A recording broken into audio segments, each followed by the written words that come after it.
Kejuruteraan Bandar Pusat. Mari kawan-kawan. Okey, khabar baik, alhamdulillah. Boleh cikgu perkenalkan diri?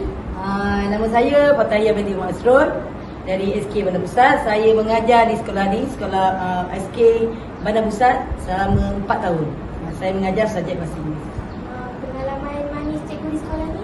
Pengalaman manis saya banyak di sekolah ni. Selama 4 tahun saya mengajar sini, banyak pengalaman manis. Tapi yang paling manis ialah bila kami pernahlah muncul sebagai juara Go Speaking Zon Jepun. Apakah cabaran yang cikgu tak boleh lupakan? Cabaran terbesar sebagai seorang guru bahasa Inggeris ni bila murid tak dapat menguasai kemahiran yang kita ajar, murid tidak dapat menguasai. Itulah cabaran terbesar sebagai seorang guru lah. Terima kasih cikgu Fatahiyah kerana sudi luangkan masa bersama Persis TV. Sama-sama. Jumpa lagi pada episod yang akan datang.